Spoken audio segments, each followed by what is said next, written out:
नमस्कार, मी प्रियांका पाटील. आपण पाहत आहात राष्ट्रीय लोकराज्य न्यूज, निर्भीड बातम्यांचे व्यासपीठ. आज आपण दिवसभरामध्ये घडणाऱ्या घडामोडींवर नजर टाकूया. आज या ठिकाणी सर्वांना हात जोडून विनंती करण्यासाठी या ठिकाणी आलेलो आहे. तुमच्या या भावाला गेले कित्येक वर्षापासून तुम्ही आधार दिला.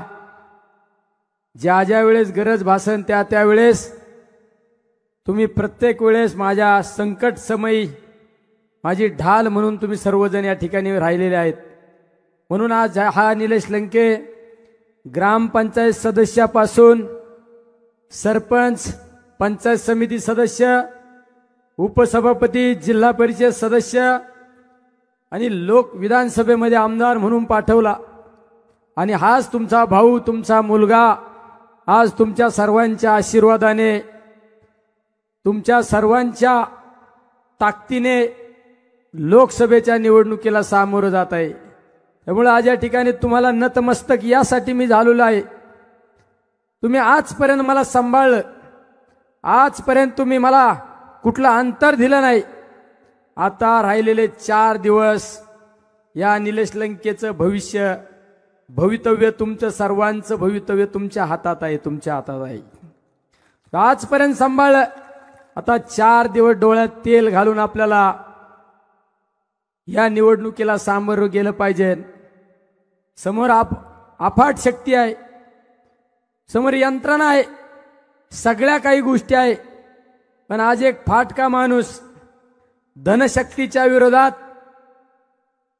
लढण्यासाठी तुमच्या सर्वांच्या आशीर्वादाने, तुमच्या सर्वांच्या ताकदीने आज या ठिकाणी उभा आहे.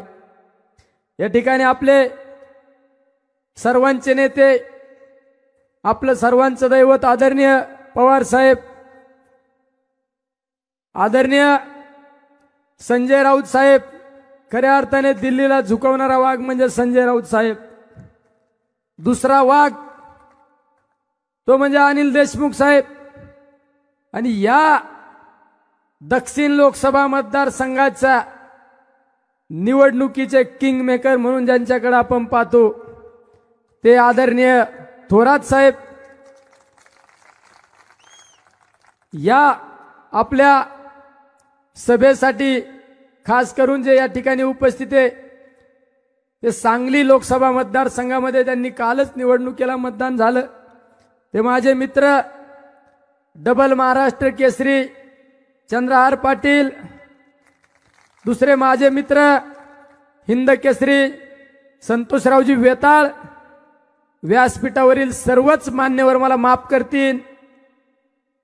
राष्ट्रवादी काँग्रेस पार्टीचे सर्व नेते मंडळी, शिवसेना पक्षाचे सर्व नेते मंडळी, आम आदमी पार्टी असू, BRSचे सर्व नेते मंडळी, आंबेडकर चळवळीतले सर्व माझे सहकारी मित्र, कम्युनिस्ट विचाराचे सर्व माझे कार्यकर्ते आणि समोर बसलेली माझी खऱ्या अर्थाने मायबाप जनता. अरे आज तुम्ही पाहिलं असेल, काल आपल्या लोकसभेच्या निवडणुकीला आपल्या विरोधात प्रचारासाठी देशाचे पंतप्रधान आले. मला राहुरीमध्ये काही पत्रकारांनी प्रश्न विचारला, मीडियावाल्यांनी, तुमच्या विरोधात प्रचारासाठी देशाचे पंतप्रधान येऊ राहिलेले आहेत. अरे मी तर असं एकदम मला असं वाटलं 2-4 गुंड्या काढावं काय. अरे ज्या माणसाला फक्त टीव्हीवर पाहत होतो आपण, ज्या माणसाचं फक्त ऐकत होतो, तो माणूसच आपल्या विरोधात प्रचाराला येतो. म्हणलं याचा अर्थ म्हणलं ही ताकद फक्त निलेश लंकेची नाही, या ठिकाणी बसलेल्या माझ्या सर्व मायबाप जनतेची ताकद आहे. देशाच्या पंतप्रधानाला यावं लागलं, राज्याचे उपमुख्यमंत्री, मुख्यमंत्री सर्वांना या ठिकाणी यावं लागलं. अरे ज्या वेळेस सर्वसामान्य जनता एकवटली जाती त्यावेळेस परिवर्तन हे अटळ असतं, परिवर्तन हे अटळ असतं. या निवडणुकीकडे देशाचं लक्ष लागणार आहे. अरे एका बाजूला धनशक्ती आणि दुसऱ्या बाजूला जनशक्ती अशी ही निवडणूक पाहायला मिळणार आहे. आणि या निवडणुकीच्या निकालाकडे देशाचं लक्ष लागणार आहे. ते यासाठी सर्वसामान्य कुटुंबातील मुलांना असं वाटतं की आपण राजकारणातून समाजकार्यात आलं पाहिजे. आणि कधी कधी त्यांचं मन एका बाजूने मन खातं. त्यांना वाटतं अरे आपल्याकडे नाही पैसे, आपल्याकडे नाही काही राजकीय वारसा, मग आपण कसं राजकारण करू शकतो. त्यावेळेस या तरुणांची उमेद कुठेतरी खचली जाते. पण त्या तरुणांसाठी हा 4 तारखेचा दिवस हा प्रेरणादायी दिवस असणार आहे. तो म्हणजे निलेश लंकेसारखा सर्वसामान्य कुटुंबातला माणूस एका प्रस्थापिताच्या विरोधात इतक्या भरघोष मताने निवडून येऊ शकतो. तर आमच्यासारखे सुद्धा तरुण निश्चित समाजकार्यामध्ये राजकारण करू शकतात. त्यामुळे ही निवडणूक आपल्यासाठी महत्वाची, जेवढी महत्वाची आहे तेवढीच ही या देशाचे भवितव्य घडवण्यासाठी ही निवडणूक महत्वाची आहे. देशाची लोकशाही जिवंत ठेवण्यासाठी ही निवडणूक महत्वाची आहे. डॉक्टर बाबासाहेब आंबेडकरांनी जी घटना लिहिली त्याचं संविधान वाचवण्यासाठी ही निवडणूक महत्वाची आहे. अरे 2019ला मी आमदार म्हणून ज्या वेळेस गेलो, राज्यामध्ये अनेक सत्तांतरण झाले. ते कशामुळे झाले? ते फक्त ईडी सारख्या एजन्सीचा वापर केला, सीबीआय सारख्या एजन्सीचा वापर केला. आणि जे माणसं सर्वसामान्यांसाठी झटणारे माणसं आहे, ज्या माणसाने आपलं आयुष्य समाजासाठी खर्च केला, अशा संजय राऊत सारख्या माणसांना, अनिल देशमुख सारख्या माणसांना जेलमध्ये टाकले या सरकारने, या ईडी सारख्या सीबीआय सारख्या एजन्सीचा वापर करून. आता तुम्हाला सोडणार नाही सर्वसामान्य जनता. अरे ज्या बाळासाहेब ठाकरेंनी शिवसेना काढली, तळागाळात शिवसैनिक तयार केला, तो शिवसैनिक ह्या राज्याचा मुख्यमंत्री म्हणून झाला, केंद्रात केंद्रीय मंत्री म्हणून झाले. ज्या बाळासाहेबांनी अनेक शिवसैनिक घडवले, त्या बाळासाहेबांच्या पुत्राला आदरणीय उद्धव साहेब ठाकरेंना तुम्ही चौकशीला सामोरं जाण्याची वेळ आणली. त्या उद्धव साहेबांना वर्षा बंगला सोडावा लागला. अरे ज्या पवार साहेबांनी महाराष्ट्रासाठी नाही, देशातील माझ्या शेतकऱ्यांसाठी आपलं आयुष्य खर्च केलं, त्या पवार साहेबांचं घर फोडलं, त्या पवार साहेबांचा राष्ट्रवादी पक्ष फोडला या मोदी आणि शहाने, या भाजप सरकारने. आता हा माझा सर्वसामान्य महाराष्ट्रातला स्वाभिमानी माणूस या भाजप सरकारला खड्ड्यात घातल्याशिवाय स्वस्त बसणार नाही. त्याच वेळेस माझ्या स्वर्गातल्या बाळासाहेबांना आनंद होणार, हा खरा अर्थाने माझा शिवसैनिक आहे. अरे इतकं चांगलं कुटुंब चाललेलं असताना ह्या ईडी सारख्या सीबीआय सारख्या एजन्सीचा वापर केला जातो. आज ज्या जिल्ह्यामध्ये ज्यांना आपण 5 वर्षापूर्वी संसदेत पाठवलं, त्यांचा पराक्रम तपा. त्यांना जर विचारलं काय विकास केला, ते सांगतात हा उड्डाण पूल मी केला, हे बाह्यवळण मी केलं. अरे तो बाह्यवळण आणि उड्डाण पूल कैलासवासी आदरणीय दिलीप गांधी साहेबांनी हा रस्ता मंजूर केला, हे बाह्यवळण पूल मंजूर केला. आणि त्याचं स्वप्न पाहिलं होतं कैलासवासी आमचे नेते आदरणीय अनिल भैया राठोडांनी तो स्वप्न पाहिलं होतं. आणि यांचं श्रेय घेण्याचं काम ज्यांचा काही संबंध नाही.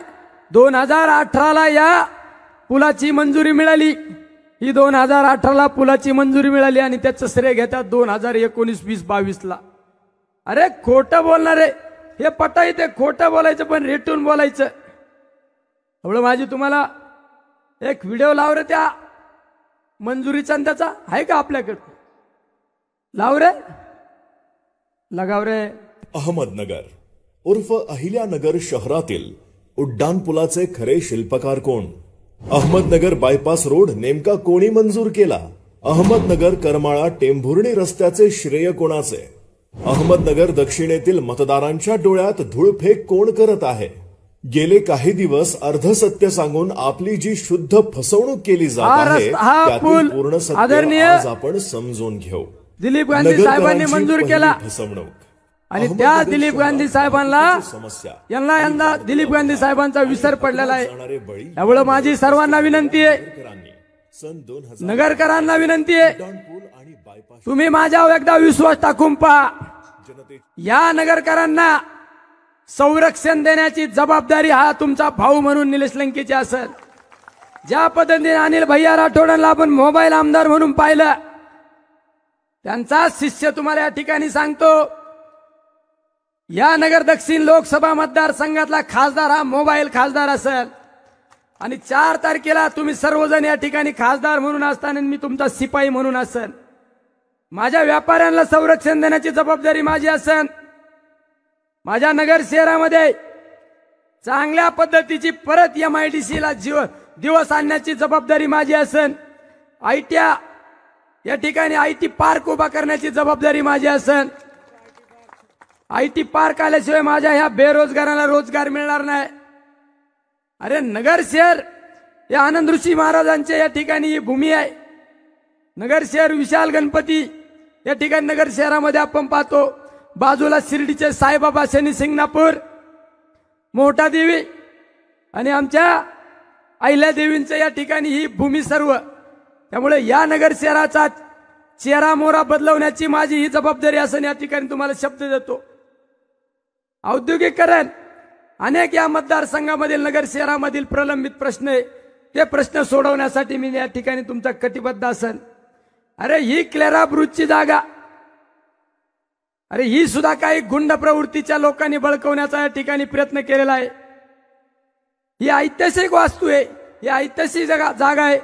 या ठिकाणी महात्मा फुले सावित्रीबाई फुलेंनी या ठिकाणी या शाळेला भेट दिली होती. ती सुद्धा गुंड प्रवृत्तीच्या लोकांनी ही जागा बळकवण्याचा मागच्या काही कालखंडामध्ये प्रयत्न केला होता. म्हणून तुम्हाला सर्वांना जाता जाता शब्द देऊन जातो. अरे हा भाऊ तुमच्या पाठीशी असेल, फक्त एकदा ह्या तुमच्या भावावर विश्वास टाकून पहा. एकदा तुमच्या भावावर विश्वास टाकून पहा. या विश्वासाला तडा जाणार नाही हा तुम्हाला या ठिकाणी शब्द देतो. माझ्या शेतकरी बांधवाच्या न्याय हक्कासाठी, माझ्या तरुणांच्या बेरोजगारांच्या प्रश्नासाठी, माझ्या सर्वसामान्यांच्या प्रश्नासाठी हा भाऊ तुमच्या दिल्लीत प्रश्न मांडून वेळेप्रसंगी आंदोलन करण्याची सुद्धा तयारी ठेवून हा या ठिकाणी शब्द देतो. आणि राऊत साहेबांसारखे माणसं जर आपल्याला मार्गदर्शकाच्या भूमिकेत असल्यानंतर, आक्रमक नेते मंडळी आपल्या बरोबर असल्यानंतर निश्चित या नगर शहराचा आणि नगर शहर जिल्ह्याचा बदल घडवल्याशिवाय हा निलेश लंके स्वस्त बसणार नाही. कारण या ज्यांनी सांगितलं जातं की आम्ही 50-60 वर्षापासून आम्ही या नगर जिल्ह्यात राज्य करतो. अरे साधं त्यांना शासकीय मेडिकल कॉलेज आणता नाही आलं, शासकीय शैक्षणिक संस्था उभ्या नाही करता आल्या. त्यामुळे या नगर शहरामध्ये शासकीय मेडिकल कॉलेज पहिल्या 6 महिन्यात आणलं जाईल हा तुम्हाला या ठिकाणी शब्द देतो. मेडिकल कॉलेज तर आणलंच जाईल, शासकीय शिक्षण संस्था या ठिकाणी उभ्या केल्या जातात हे या निमित्ताने सांगतो. नगर शहराचा चेहरा मोहरा बदलवण्याचं काम केलं जाईल. माझ्या व्यापाऱ्यांना संरक्षण दिलं जाईल. माझ्या व्यापाऱ्यांच्या मनात नेहमी भीती असती की या नगर शहरामध्ये आम्हाला संरक्षण मिळत नाही.